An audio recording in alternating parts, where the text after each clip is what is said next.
Good. Hey, สวัสดีครับสวัสดีทุกคนครับครับYou serious right now? Classmate ครับเพื่อนเรียนด้วยกัน here. Not been since 12 years. That's a pleasant surprise. สวัสดีครับ Thank you so much. สวัสดีครับวันนี้ก็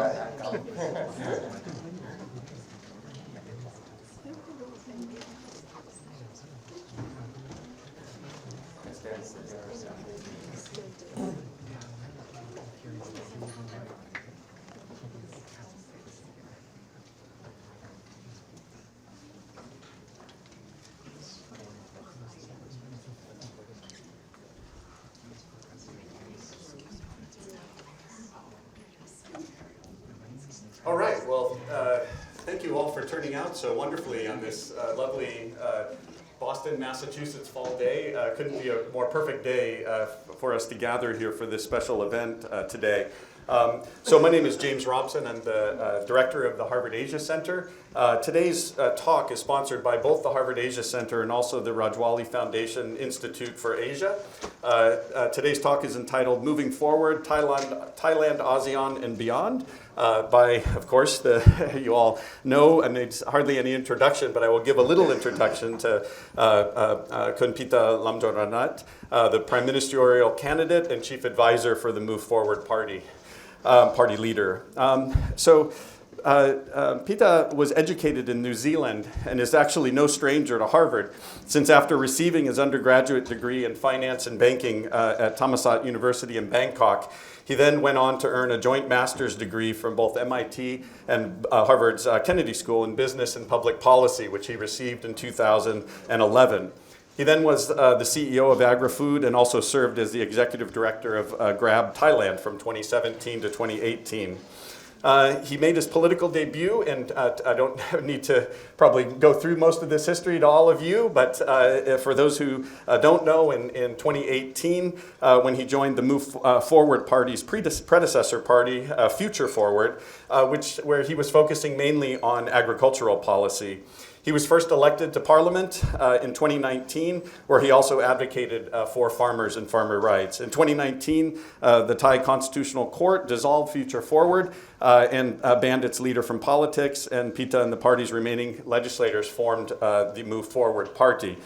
As both a successful private sector businessman and an inspirational public sector leader, he's been a courageous advocate for democratic reform in Thailand, and in that capacity led the Move Forward Progressives Party to an historic victory in Thailand's general election in May of this past year, on May 14th, which had a record turnout, by the way, of 75% of the voters casting votes in that election and securing nearly 40% of the votes. Buoyed by supporters and throngs of young voters, like I can tell the demographic out here today, and winning most of the seats in that election. But as you know, in July, he was blocked from taking power by conservative legislators. The party rose to success on this wave of support from those young and urban voters, and his bid to form a government under this coalition of a pro-democracy parties was, however, blocked by these influential senators and military-backed conservative parties. He was therefore temporarily suspended as a lawmaker by the country's constitutional court after a complaint filed by the Election Commission accused him of violating election laws.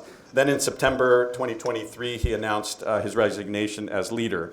He has not, however, gone away, and here we are today. And so please join me in welcoming Pita Limjaroenrat as he is looking forward.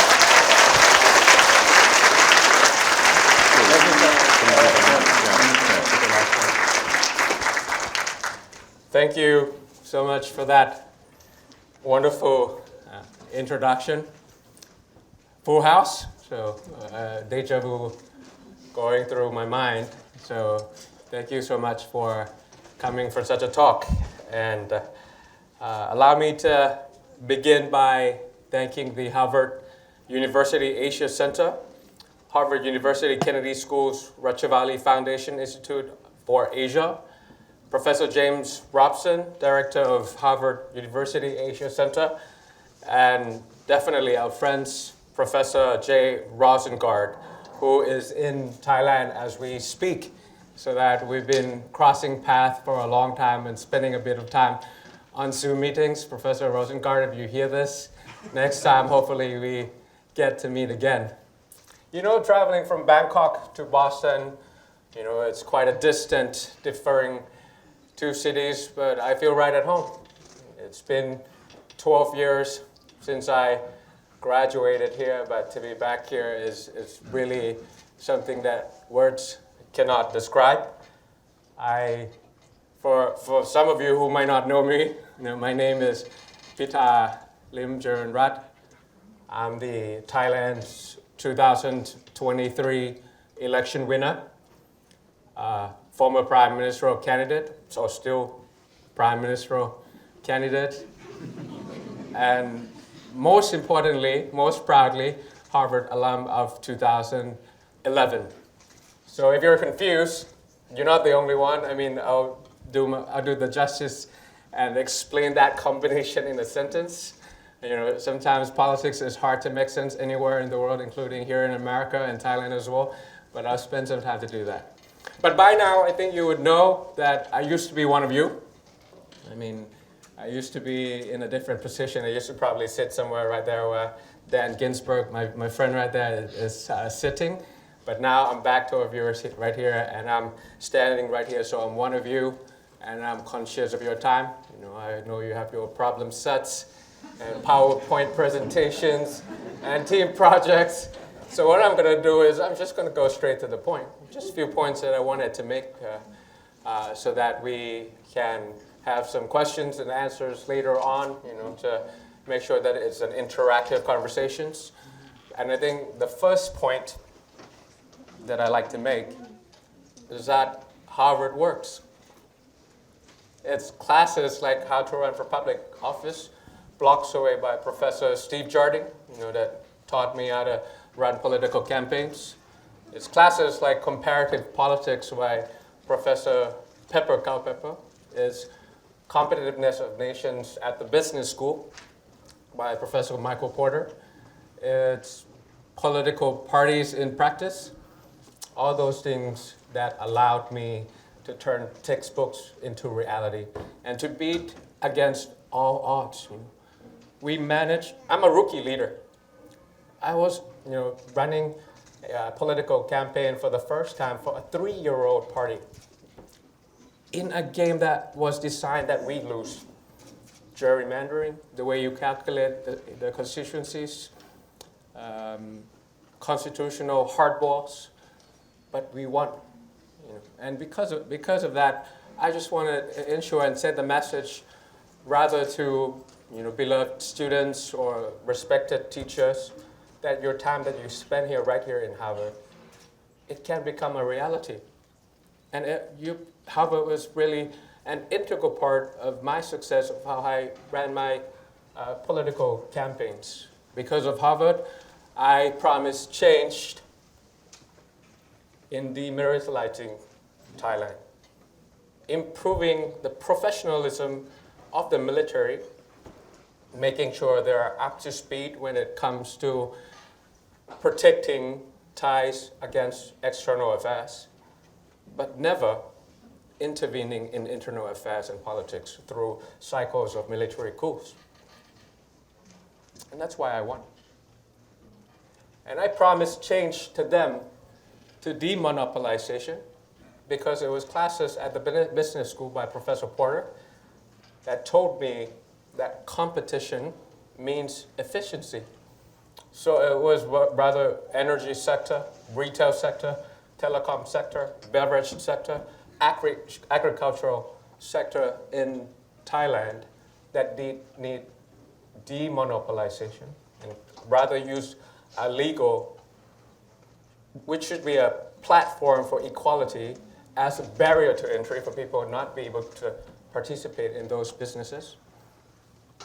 I promised them change in decentralization. I told them Bangkok is not Thailand and Thailand is not Bangkok, so that when COVID crisis hit the country and 50% of the budget and 50% of the economy is gone because of that. Demilitarization, demonopolization, decentralization, my platform in a nutshell. And that's what gave me the victory as well as preventing me from governance. So that's my explanation for that introduction that I gave to you.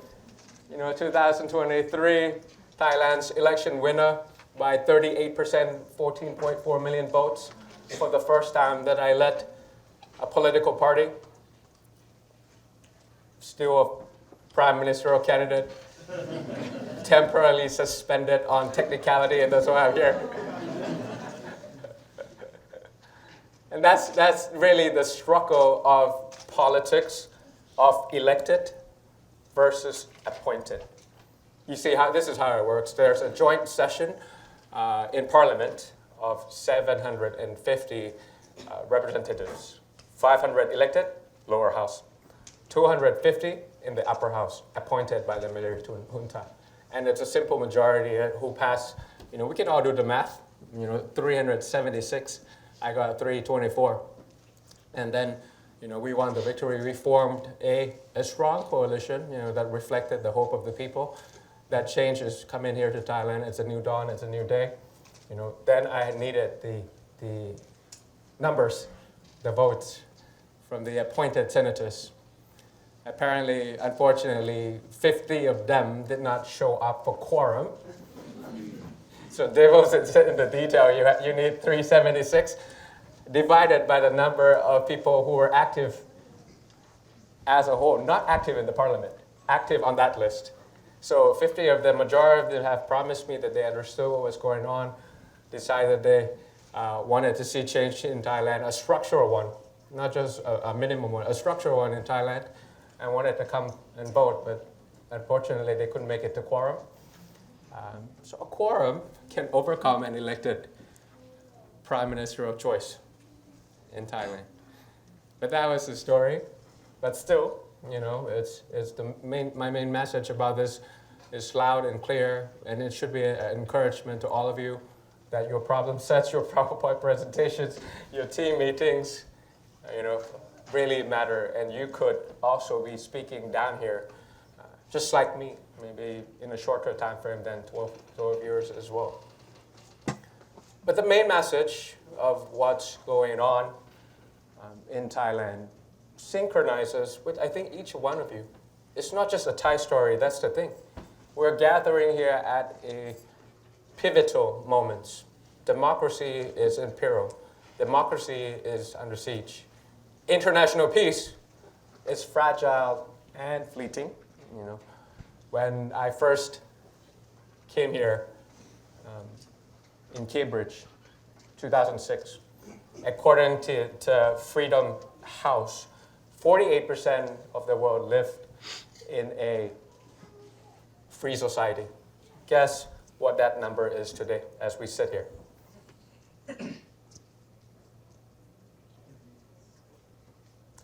20%. That's democratic backsliding.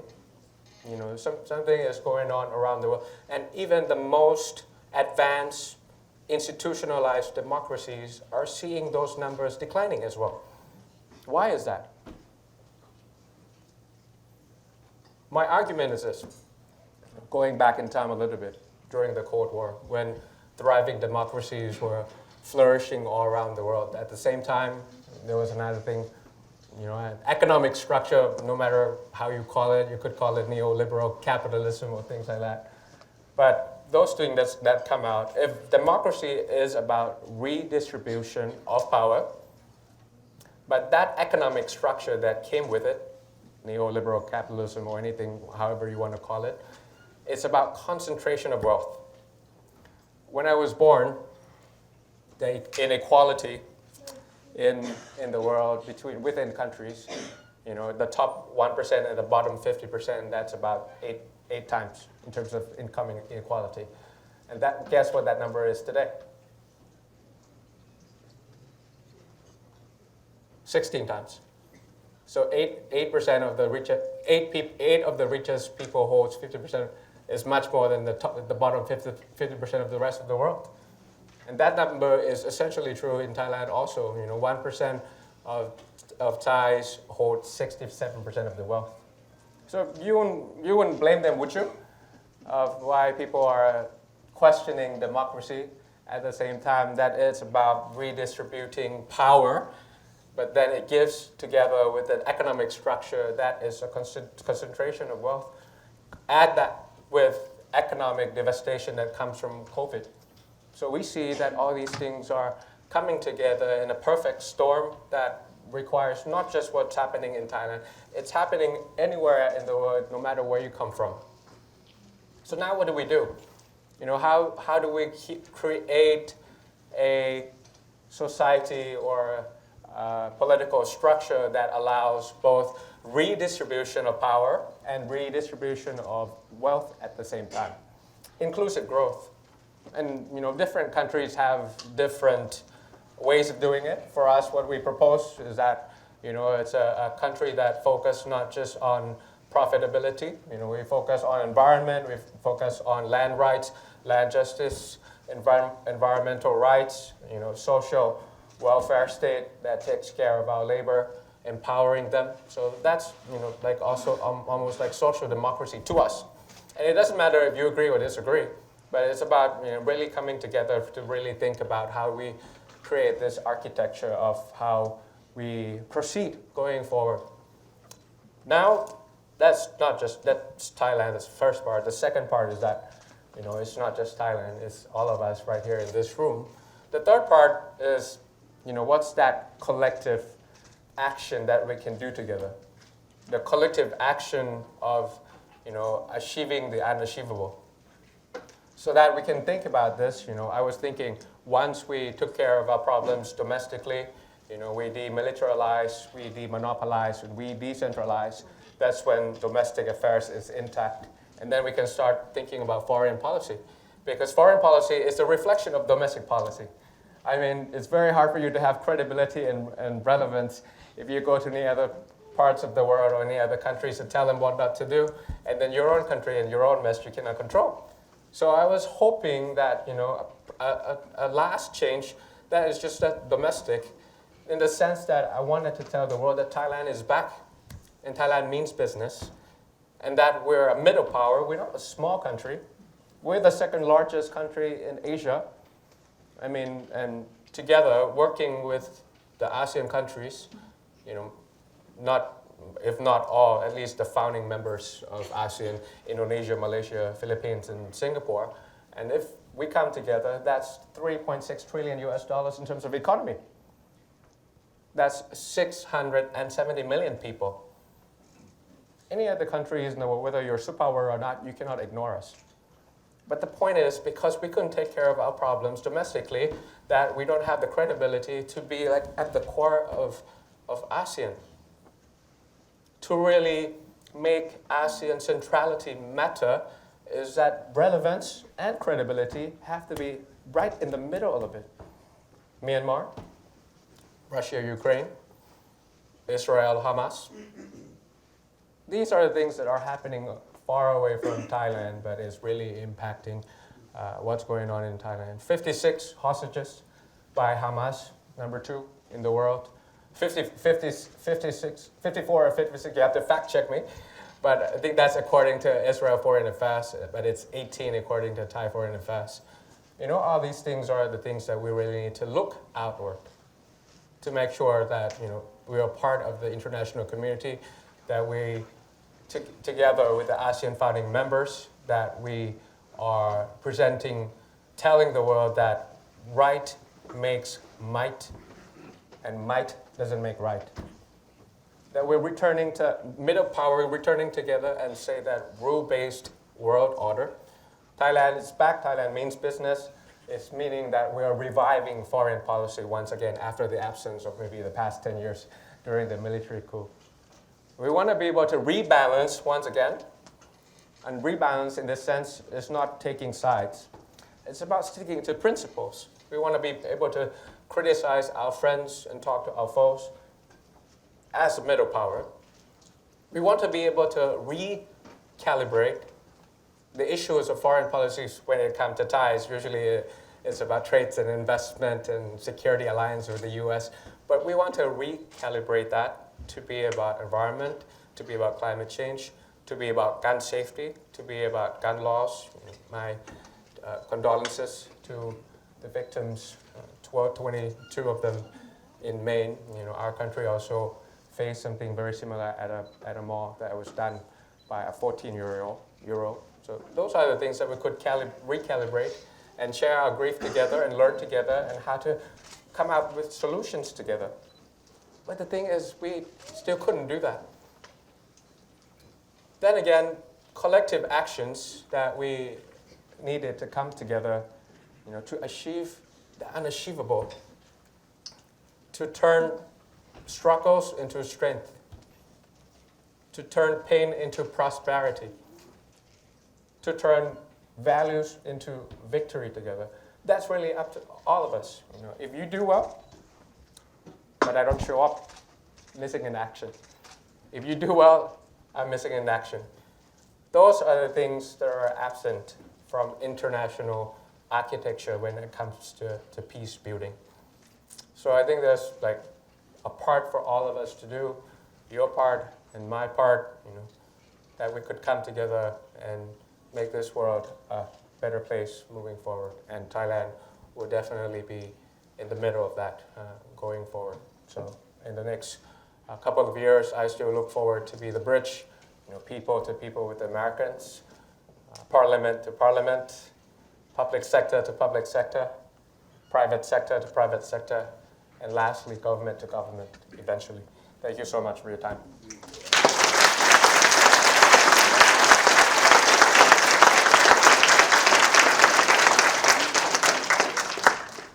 That's your turn.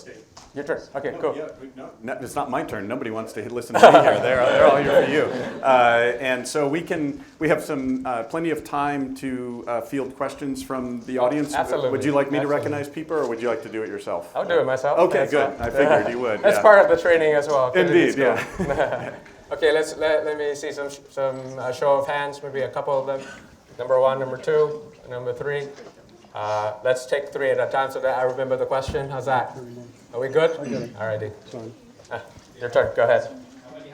Awadi Kap. Frank from Thailand, also HKS student. Oh, cool. Thank you. Thank you so much for visiting us today and giving us a speech. Just a Technical issue. That's fine.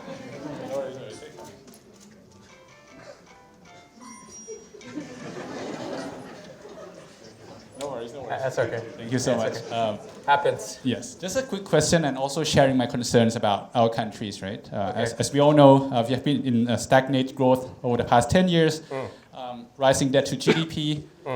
I think I would like to hear from you on your perspectives on, for the future of Thailand, right? Apart from the demilitarization, decentralization, the demonopolization, what are the key target sectors that the future policy should address that could be the growth engine for Thailand, and how do we see we should implement that? Okay. The second question, please. I'll take rounds of questions so that people can get to ask. How much time do we have for this room? We have plenty of time. Okay. Hi, thank you so much for coming. My name's Satomi. I'm half Thai, also MPID, so HKS, as well as dual degree with HBS. One of the things that I think a lot of us who come to higher education here wish to go back to do is change the country, which you obviously have done, but it's obviously a very uphill battle. So what is your advice in terms of staying motivated? What is your advice for new grads in terms of how you should sequence, how you want to change the world? Do you go straight into it, or do you think of it as maybe the first 10 years building up the skill sets to then be effective? So more of a personal question for you. Okay, gotcha. Number 3, please.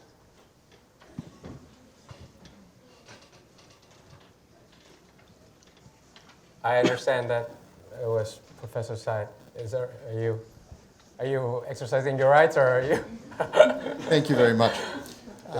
So I'm Michael Hertzfeld. I'm the founding director of the Thai Studies program, now out to pasture, but very happy to see so many people here for this wonderful event, and to thank Kun Pita for really a remarkable of really important points in a very short speech. So I will try to be equally brief. It's often said that Thailand is a land of compromise. I have, in my own research work, have focused on the fact that you have a constant tension in Thailand between authoritarian and egalitarian impulses. The impulse for democracy has always been there, but so has the other thing. And the other thing is the elephant in the room in more ways than perhaps we want to enumerate. So is there a way forward that actually overcomes the invocation of that compromise, which has been used again and again and again to subvert the democratic process? Thank you. Thank you so much. So I'll take all three questions first and answer, and then we'll do a second round. Is that cool with you? Oh, good? Yes. The first question was more about, economic prosperity for the past 10 years, rising debt to GDP, and key target sectors. My short answer to you is we have to recognize problems and turn them into assets. If you focus only on our assets, tourism, export-led, and all those things, you could improve it, but then there's very limited amount of rooms for you to actually proceed, as well as the inequality side of it that I was telling you about. So how do we come about inclusive growth? Is turning our liability, national liability, poor water sanitation, lack of internet infrastructure, measuring the map of each land so that you give land justice to the indigenous people. All these things are pain points, if you're from the business school as well. This is like the pain points that we could turn into industries that Thailand could really master. And once you master it in one district, you could expand it through the entire region. And then you can do it nationally. And then you can do it throughout our neighboring countries in ASEAN. Imagine if you just turn tap water into drinking water. You need some measuring flows, and you need some IoT devices in order for you to check if the quality of the water is good, and provide that to the 76 districts all around Thailand. What kind of industry is that? It's like changing the environment. It's about giving people the public good that they deserve. EV bus, transportation in Bangkok, as Professor would know, is horrendous. And also the air pollution coming out of it. I was just speaking to another nominee of Time 100 Next, and all they said about Bangkok and Chiang Mai was about the pollution. But if we find a secret sauce that takes care of all these problems and turn them into potential, problem into potential, and that's how you create growth, and also taking care of it in a commercial side, as well as something that's good for the people as well. So that would be my answer. Second part, personal question. In two sentences, be bold, be ambitious. And I think really Thailand, the country, and the world really needs a younger juice, a younger generation creativity of ideas that mix up and find new consensus in new normal. Do you understand what I'm trying to say? I mean, the world has changed so much. When I was sitting in your seat and I'm standing here that 12 years, the new normal that comes from COVID crisis, from the pandemic, from decoupling, you name it. But the problem with this world is that we have old consensus in new normal. So how do you create new consensus? Is that the younger generations have to speak up. We needed to speak up. Otherwise, it will be left to a certain generation that matters. But again, otherwise, the future that you probably have, or I for sure have about 40 years left if I live to an average life, and it's a large amount of future that matters to me and my child. So you have to be bold and be ambitious and really contribute as fast as possible. The right time is now. So try it out as young as possible and try your best. And if you fail, you could always try again. So that would be my advice. Third Well, to Professor, how do we come about this land of compromise and also the struggle, of democracy and competitive authoritarianism for the past 90 years? I think it's about the right infrastructure and the right culture. As of now, there's really hard infrastructure and constitutional hardballs that would prevent elected officials to assume power to govern. It's really come into domination of ideas through soft power to really show that Thailand has changed, and we want to really have a culture that demands a change. And so, to the extent that could be collapsed from within. And these terms, I have to give credits to Harvard professors. Tyranny of the minority, for example. Those are the things that have a robust opposition, you have robust media, you have international scrutiny, you have collapse from within, not because you have guns and bullets, but because you have domination of ideas and you're explaining that this is a win-win solution for the country. It's just not for me, it's not just for you, but it's not even a compromise of principles, but because we have a system that allows conflict, as well as conflict management by itself. Let people speak and let people's choice govern. I can do it. Next time I'm out, people will vote me out. Let the political parties die because nobody chooses them anymore. Not because someone, made some revenue from cooking shows or, trying to come out with a proper campaign finance and disbanding political parties. This is something that takes time. But I think it's sustainable, rather than any other choices that is probably going through people's mind. It's a road less traveled. Be comfortable with the uncomfortable. It's going to take time, but I think the reason why we found the party to bring about change, because I know it's slow, but it's irreversible also. So that's how we're going to go about it. We're going to win more next time. That's what we do.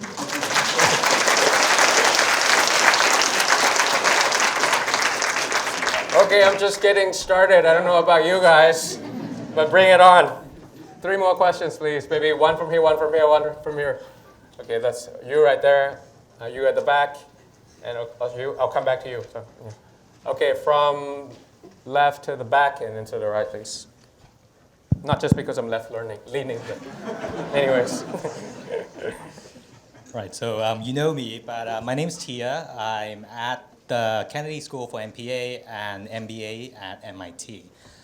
My question is, you talk about managing domestically. So I just want to talk about how you manage your party domestically within your party.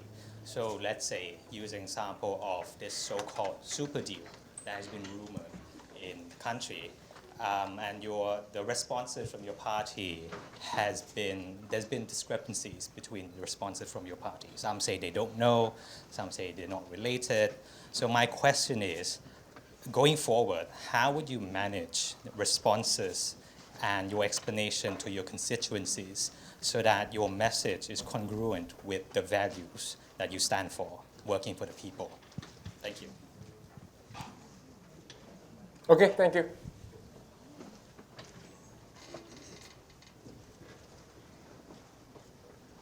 Go ahead. I'm sorry.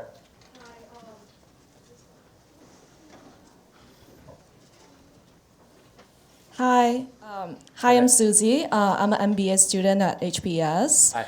So I'm actually Chinese, but I worked in Thailand right before HBS, so it's my second home basically. I see. So I was working at a startup in Thailand, and then what I realized is that there are actually so few startups in Thailand that got to beyond basically Series B, and investors are not really looking to invest in Thailand either. A lot of the founders are really struggling, and I think one of the potential reason might be because there's so many all the businesses are basically dominated by the big families and conglomerates, and there might be other reasons too.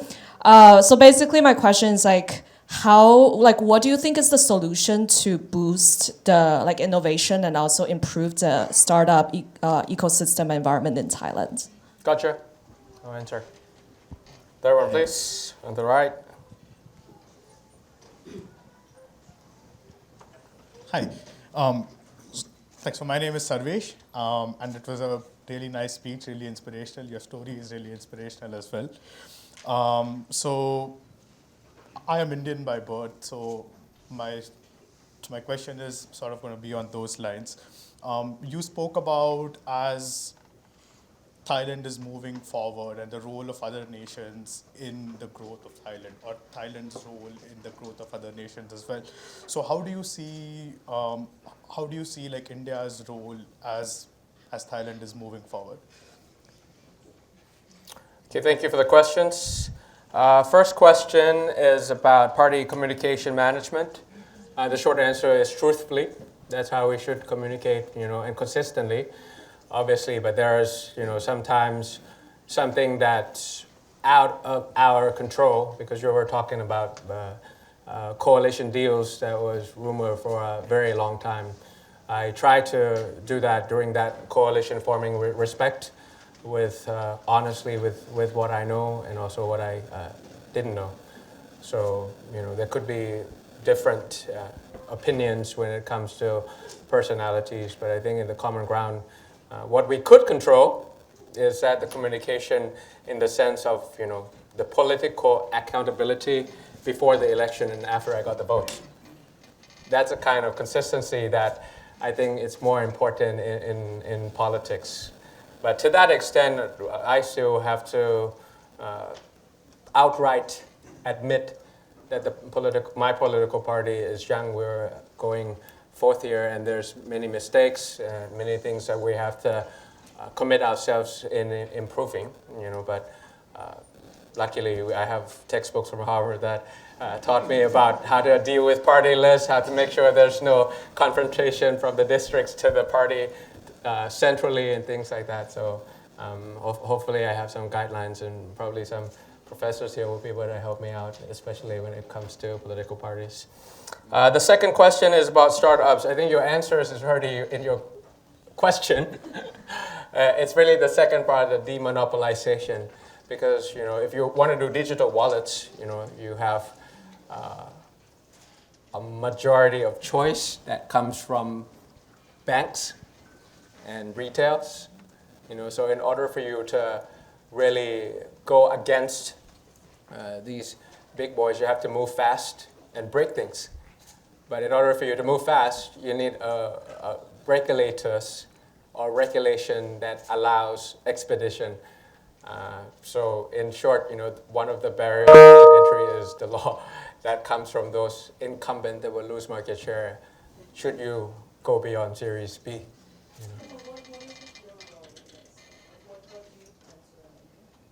Demonopolize.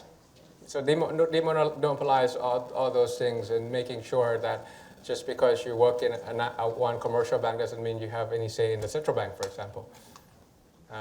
In terms of logistics that allows ride sharing that benefit both the cars as well as the incumbent taxis. How to find common ground on that. So those are the things that we propose. But that's not just part of it. The second part of it is that we're not bold enough. In order for you to come up with startups like this, and the successful ones in Southeast Asia, they look at the region. They look at ASEAN as markets: Indonesia, Malaysia, Singapore, Myanmar, Philippines, and Thailand. But Thai startups, we focus on Thailand. I don't know if that's just ambition or language barrier or any things, but I think there's some really good ideas in Thai startup communities that if they were to be subsidized or supported to go overseas and think of ASEAN, Asia, or the world as the market, they'll be able to succeed. And how I would go about it, I'll give you a Singaporean example that I proposed during my debates before the election. There's a fund for you to do your startups, Singaporean, but the condition is that it has to be outside Singapore. You know what I mean? So you try to incubate your startups, but if you confine yourself within Singapore, are you going to succeed? No, right? If you're confining yourself within Thailand, are you going to succeed? No. So yeah, that's the kind of ideas, that's kind of government support that allows you to make sure that there's no barrier to entry for these startups and incubation that goes beyond domestic market. So that would be my answer. The third question is about Thailand and India, the relationship between Thailand and India. How do you see it grow as Thailand is moving forward, like you said? Well, I think economically definitely is something that we have to rely on.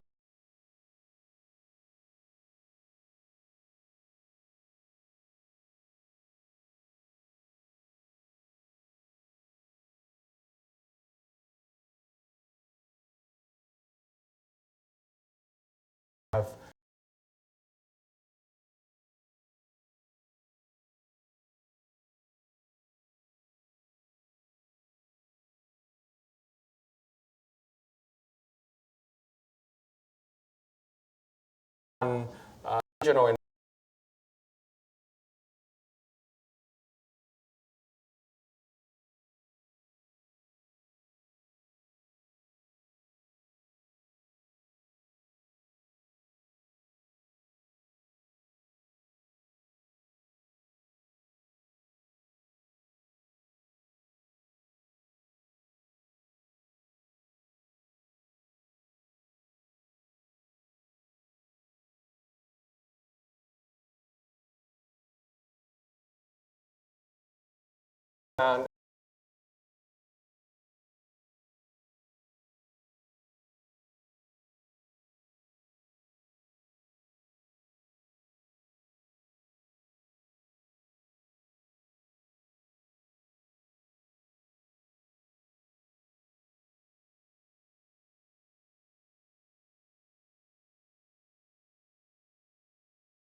or certainly in my life.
right? Right.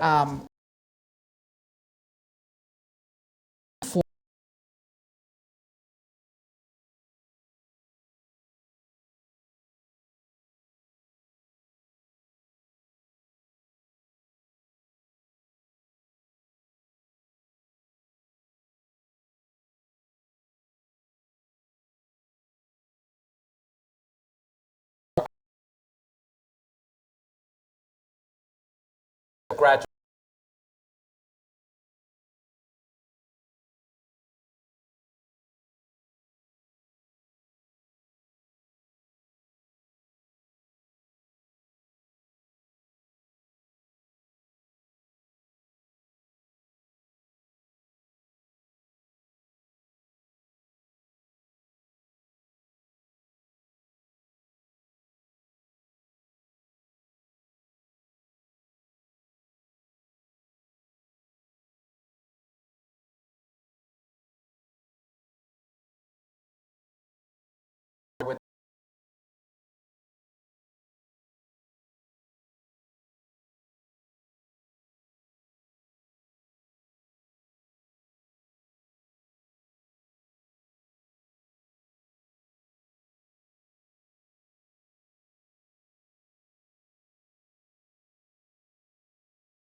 So I would argue that if in their presence, and if they stand right here, and they'll say, it has to happen, all of them, and it has to happen yesterday. Because to come with adequate vaccines, to come up with protective gears when it comes to wildfire, when it comes to 75 years fighting for land justice since their parents, it's something that they really need. Or people who's in agricultural sector, who rely on subsidies, government subsidies all the time, have no choice but to sell it to the middlemen or throw it onto the floor or burn down the entire produce just because they cannot decommoditize it because the law says so, that with this small amount of capital gain, the start of the capital that you have, the investment that you have, is too little for you to participate in the market. So the law is going to allow you to participate in this much market. Either you stay down here or you become the top one and you can participate over there. So yeah, it's really depending on who you ask and whether it's radical or not. But I think it's safe to assume through elections result that radical is the new normal. If you ask the commoners, that would be my answer to your question. The second question comes from you, and it's about the role of military dominance in the past, maybe 50, 60 years. If you mentioned Thammasat, I would assume that is roughly the time frame that you are thinking about, and you ask for the details when it comes to demilitarization to make sure that we have a strong budget to keep up with the national security of 21st century. It's about having the right weapons. It's about fighting against cybersecurity rather than have a large amount of army personnel. They're very important, and I want to be able to take care of them and take care of their human rights with the society, have a professional career path for them. And that's really intertwined because, the amount of investment you invest in the personnel, that's really, it's a limited resource that you appropriate to the right military resources that goes against today's threat. So military conscription would be something that we propose and well accepted, so that the military is professional and it's lean, and it's really up to date at this speed. But the part of what's going on when you said, the comparison of numbers, I've never thought of the comparisons that way, but I would have to agree with you that a number of people, a number of Thais killed for speaking up for political rights or something with different opinions are probably much more from the enemies from abroad.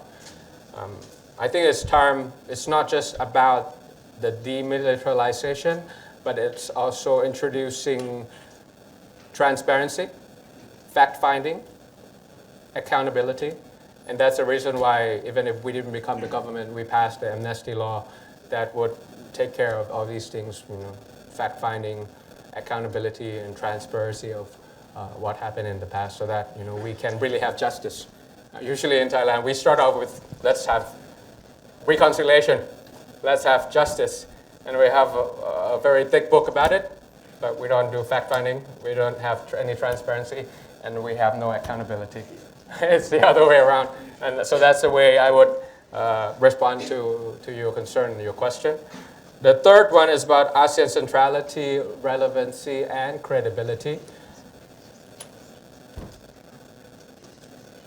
My elevator speech, short, concise, turn 5-point consensus into a 5-year roadmap, and how we return democracy to Myanmar. That's in a nutshell. Come together, at least 5 of us, the founding members, to make sure that we live up to the expectations in the future, as well as historical achievements in the past. And then show people that we're credible. We mean what it's not just 5 bullet points on the paper, but it's really something that is of mutual benefits to Thailand, who share a large amount of borders, economic migrants that work in the country, to ASEAN centrality, to Asia, to America, to China. Stable Myanmar is something that is not off the radar when it comes to global peace order, so that's something that we could do in very short. But then again, it's really thinking about the ASEAN Charter when it comes to non-interference. That kind of definition that was done way in the past. Of course, we will strictly hold to that principle of non-interference, but I think maybe we have to start to think about it again, that there's some exceptions when it comes to genocide, when it comes to crime against humanity. But if you just ignore what happens all around the world, when Myanmar sneezes, Thailand gets sick, and if you just keep ignoring that in any lens, if you don't care about human rights, you just want to think about economical lens, or you want to think about trade and investment lens, but in any other lens, I think it's quite important that we think about this kind of charter that was done a long time ago and really think about this together. But I'm not saying that non-interference, excluding genocide or crime against humanity, but it's time we come together and we come to a rule-based ASEAN together, so that it becomes a living example of what rule-based world order should mean. It's the kind of diplomacy that doesn't allow might to be larger than right. Right makes might. And also, it's not possible for you to allow the new world order that the bigger state can aggress smaller state. It's really something that, it's a pivotal point that Thailand alone cannot do it. We have to do it with ASEAN and also collective action to achieve the unachievable. That's what I meant by that. Do you mind if I actually take the prerogative to push that question just one step further in a final question? By all means. To take advantage of the fact that you are visiting the United States and also spending some time here at Harvard, and thank you for doing that. What is it, two-part question then, I imagine you're spending some time in Washington, D.C., engaging with political thinkers and politicians, and what is it that the U.S. government is missing and policymakers is missing about Thailand, and what role could the U.S. play in that in terms of engagement is one side. The other one is then related to Harvard here. As you know, the Asia Center has started a Southeast Asia initiative, which we're trying to push, and thanks to Professor Hertzfeld, the Thai Studies program is part of that. But what do you think this institution and a role that it can play to generate knowledge about Southeast Asia more generally, ASEAN and Thailand in particular, going forward, and what we can do then to educate the next generation of leaders that I see out here in the audience? Mm-hmm. But that's first part of two-part question. I was listening, so what's the second part? That's the second part. Oh, cool. And then Harvard specifically. Oh, for Harvard too, right? Yeah. Mm. America and Thailand, the first alliance probably in Asia, goes back 200 years. I think the recalibration part in my 3R foreign policy, revive, rebalance, and recalibrate. We are very happy to work with the Americans on security alliance. Cobra Gold has been part of our relationship. Trade and investment, that's something you can probably see. But when it comes to Indo-Pacific strategy, according to the Americans, when it comes to digital infrastructure, environmental issues, we really want to be able to walk the talk together and really show us, a lot of Thai problems cannot be fixed with Thailand alone. It has to be done globally in all the countries that have the right resource and the best practice on how you take care of waste management, for example, mining, second, how you take care of water recycling, for example. We want to be able to see that from America in Thailand. You have the technology, we have the problem, but when it comes together, that's when potential of two countries could be. And that's what we've been missing, arguably, for the past 10 years, both from domestic politics from each side. So it's no one's fault, it's a perfect storm. And education, to your second part, we want to be able to see Harvard is actually participating with, I think, Mahidol, that's one, and then Chulalongkorn second. So there's an annual conference between two countries. But I really want to, again, focus on the problems of Thailand, what Thailand is really missing, and focus on that, rather than just keeping it on just businesses or security alliance. Recalibrate and think about environment, energy, education. Here we go. Now you remember 3 E's. Yes. Sorry, I was going around the bush, but to answer his question is, how Harvard can really work with Thailand is 3 E's: education, environment, and energy. And we've been missing you. So if we get to rebalance, just not taking sides whether the East or the West, but also the principle of how we want to live together as the world. That would be my answer to you. Great, thank you very much. Well, please, actually, let me mention first before, I know your hands will be clapping in just a minute, but invite you to a reception that'll be out in the concourse outside of this room, so please stay around and enjoy some food. And before we head out there, please join me in thanking Kumpita for this wonderful presentation here today. Thank you so much. Thank you.